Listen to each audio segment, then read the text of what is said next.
Hi, I'm Martin. I talk about financial services software. Today we're gonna touch the topic of core banking replacement strategies. There are three main strategies which a universal traditional bank can adapt to make the digital transformation of its core banking. Number one, acquire an existing neobank from the market. Number two, build a modern brand inside the old legal entity with new tech stack and culture.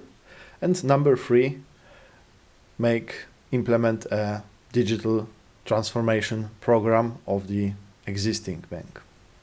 Each of these strategies may be a good fit in different circumstances, so if you want to discuss it more in your case, don't hesitate to reach me. You will find some contact details in the comments or description below.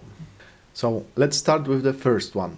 Acquiring a neobank might be quite radical solution, isn't it?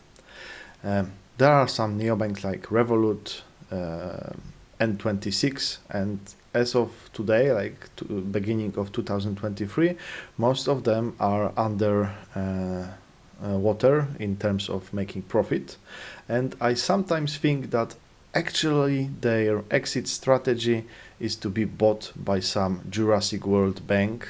Very old bank, big with a lot of legacy software and processes. And why I have such suspicions?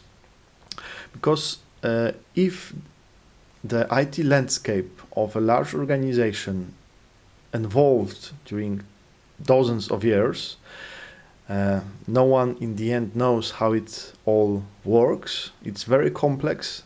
A universal multinational bank may have hundreds, if not thousands, of systems intertwined with itself. So in the end, it may be a simpler way to actually buy a fresh, well-knitted, small neobank and migrate customers into the modern tech stack.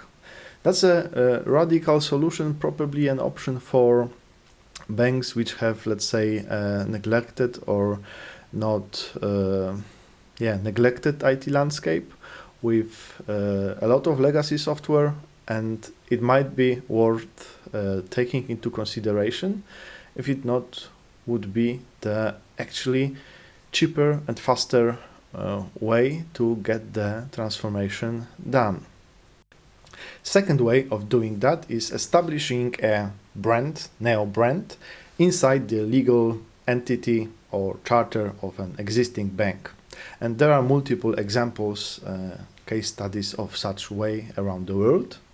One which I was personally touched and experienced with was Polish mBank, because around 18 years ago, when I became adult and opened my first account, it was only internet, so-called direct bank, and I think first in Poland, which had no branches. It was just an internet bank brand, and they had only web app, and it was great, I say.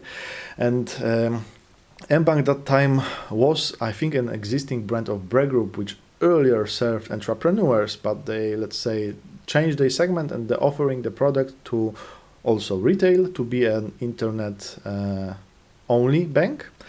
And that time Bre Bank had also multi-bank brand and Bre brand. 10 years later or more, these two brands were merged or migrated to the mBank brand, and today they are one brand, mBank, the, let's say, contemporary one, the newest, at least in Polish stack or standards, which is something, let's say, in pair with N26 or even or Revolut, with far wider offering and far more digital capabilities than these, let's say, famous neo brands around in different jurisdictions. Another example is Goldman Sachs Marcus. It's a US brand created by Goldman Sachs to also experiment with retail or try attempt to build a neobank. I'm not sure how it ended. Perhaps you know, so if you do, let me know in the comments how it's doing.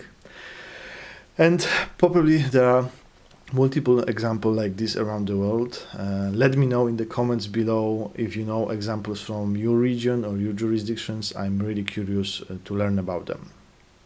The second strategy, building a neo brand, does have some benefits and drawbacks.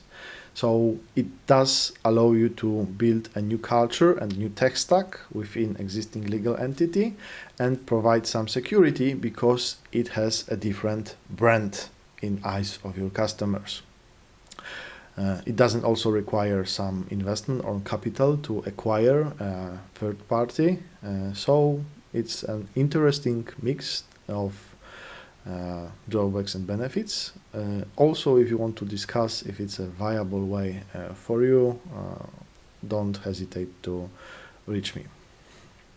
The third way is to actually design a transformation program, which will take probably between 3 and 7 years, which will include understanding what exists, how it works currently, and design transformational architectures to reach the desired futures tech stack or modern tech stack. And also will take into consideration how to change the organization culture so it also will benefit from the new or go-to tech stack. To achieve faster time to market of new features, it's not only a matter of IT landscape and way of producing software, but in highly regulated environments like in banks, it requires hand-in-hand work with risk, compliance officers and different divisions, product divisions.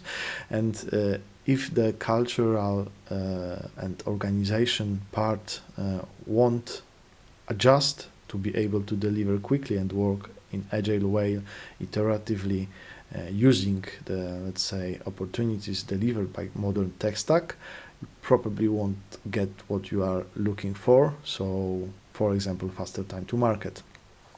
All three strategies are complex and time consuming. So it's essential to carefully evaluate pros and cons on each of these options and make an informed decision. So thank you for your time. If you like it, please share it or like it. I will appreciate it, and any comments are welcomed.